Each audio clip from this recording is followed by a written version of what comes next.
Given reports about thousands of mentions of Putin and the Russian Federation in the Jeffrey Epstein PDF files, because there's always been this unwritten rule between the elites and Putin, which is do whatever you want to do, but don't touch our kids. The second you touch our kids, there's going to be trouble.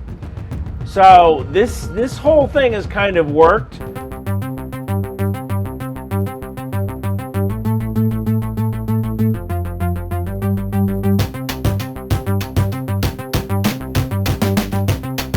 Hello everyone! If I'm sitting in my apartment where it's currently 10 degrees Celsius because Russian strikes not out thermal power plants in Kiev and I'm wearing a jacket indoors, that means I'm Alex from Ukraine, and today we are joined by our traditional but at the same time very special guest, OSINT analyst, cybersecurity expert, content creator and author Ryan McBeth. Thank you for joining us today, Ryan. Thank you for having me. I'm so sorry this is going on in your apartment.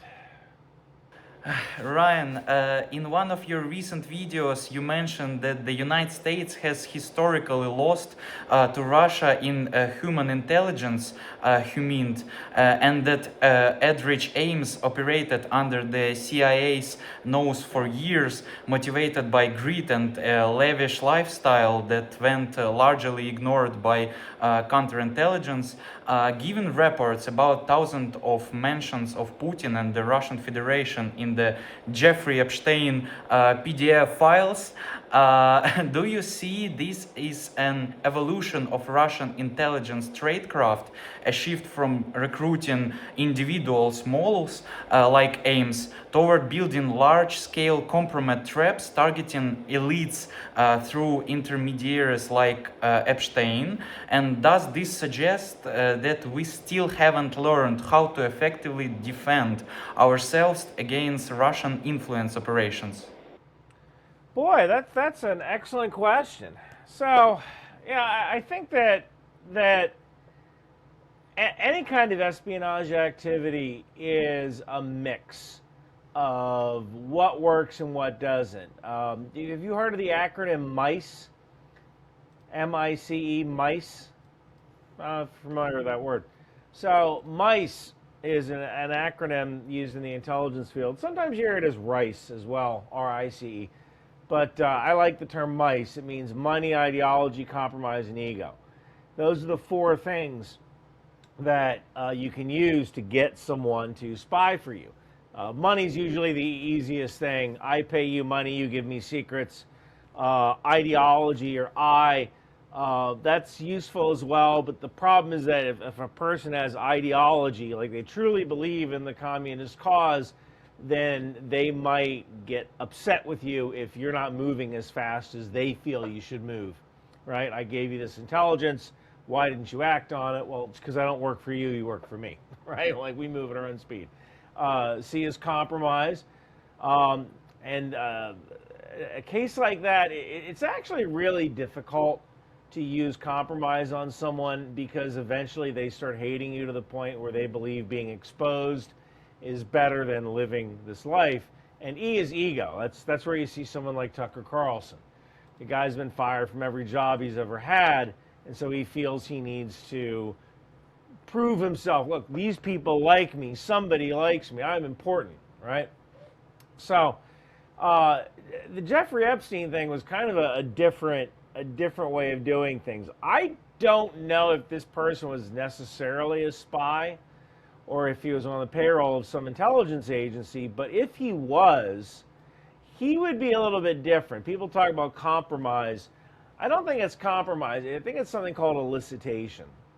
And that's where someone from a foreign country will ask like little questions just to see if you can answer those questions for them, because people like to be helpful. It could be you might work for Lockheed Martin and someone says like, hey, my daughter's doing a paper on the F-35. Can you help her out? You work for Lockheed Martin. And that sounds good, and you might think, oh, I'm not really giving out any information and until you get some kind of mosaic where they get enough little pieces of unclassified stuff they can unlock something bigger. So I think Jeffrey Epstein thing, if he was a spy or working for an intelligence agency, I think what he was doing was he was just building up favors. I went and gave you this amazing time on this island, so when this new patent comes out, let me know about it. Or, hey, I have a friend who needs some help, can you help me? And you want to help someone who helped you. So I think that kind of might have been more what it is. It doesn't really mean that if Russia was behind Jeffrey Epstein, it doesn't necessarily mean that Russia is better than us. It's just another tool that we would use in order to extract information. About your today's excellent shorts video regarding the so-called Wheat Walker phase of the war. Yeah, Russian engineers have rolled out a UGV that looks like a cross between a Roomba from hell and the battle bot ordered from wish.com. Is this armored loaf of bread actually the future of warfare, or did someone just badly misunderstand the instructions for extreme landscaping? Well, yeah, I mean, when you think about it, it's very efficient, right? It'll stop drones, and it'll trim the edges on your sidewalk.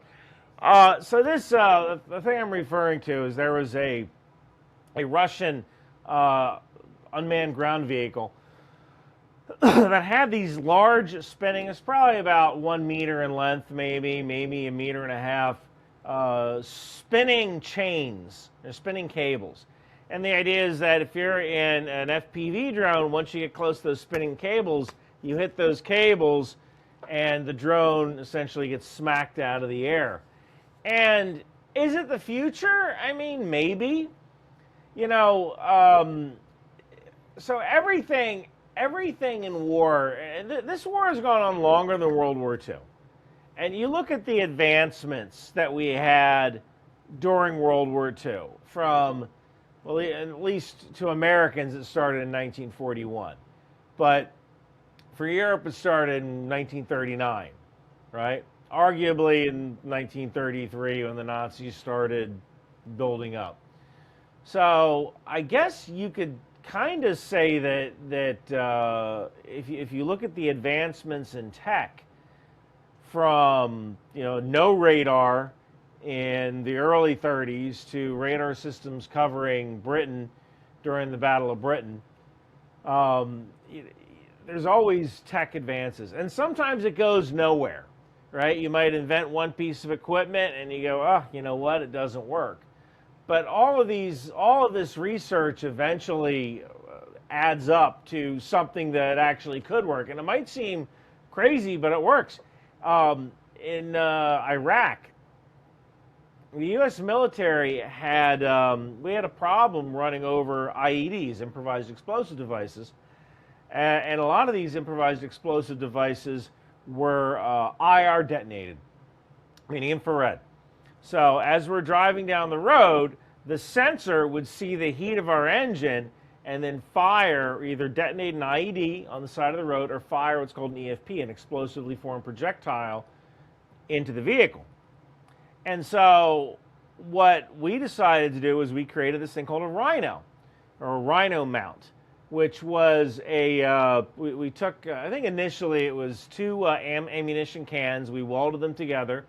We took 2 glow plugs from an engine, we wired them to a battery, and ran a cable, to allowed an arm to come down. I think initially they were what are called engineer stakes, which are stakes that you drive in the ground to put concertina wire on, like barbed wire on. So we had a little pin, and then the thing came down, and then we started actually manufacturing it. But the idea was it got the infrared signal out in front of your engine. And so when you're driving, if this cigar is the Rhino and my hand is the Humvee and my fist here is the sensor, it would trip the sensor and explode into the Rhino mount, instead of your Humvee.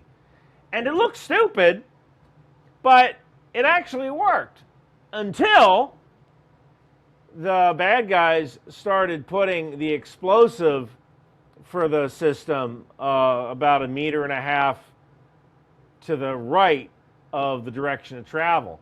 So that way, when it hit the Rhino, the explosive was over here and it would go directly into the vehicle. So then we started adjusting the size of our Rhinos, and randomly. That way, it could never be the same. So it's always someone comes up with an idea, someone comes up with a countermeasure. Ukraine is implementing a whitelist system for Starlink terminals to cut Russian forces off from satellite communications.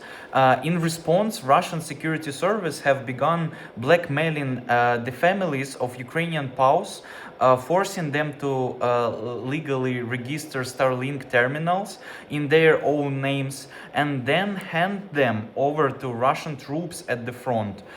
From your perspective, how could the OSINT community and SpaceX technically identify these coerced accounts if they appear legally clean on paper? And do you think this emerging verification war could become one of the biggest challenges for tech companies in modern conflicts? It's a good question.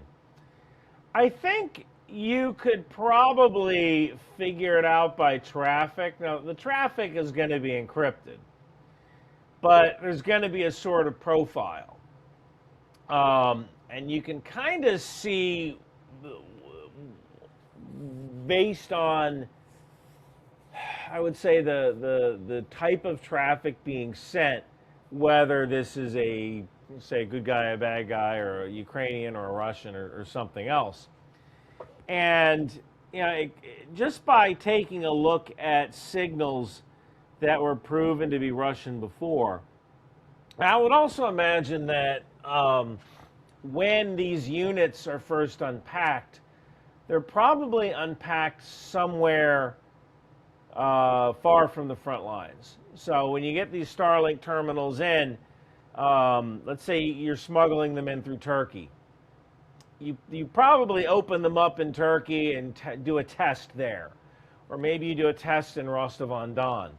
And that's when it first wakes up and pings in Rostov-on-Don, or the app that's used to set them up is in Russian, and you're getting some sort of ping from locations that are traditionally associated with the Russian army.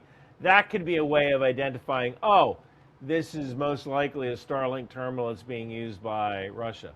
Another thing you might be able to do is use a code, but I can't confirm that SpaceX has done that, where you'd use a code saying every frontline unit gets a one-time use code. Every Ukrainian frontline unit gets a one-time use code. And so if you're going to operate in that area, you have to put this code in, which lets Starlink know, yes, this terminal is okay. And then there's profile. So the kind of equipment or communications that's done on the Ukrainian side would be generally have a different pattern than what's on the Russian side. So you might be able to figure it out just by patterns of use. So that's most likely how they might be doing it, because that's what I would do.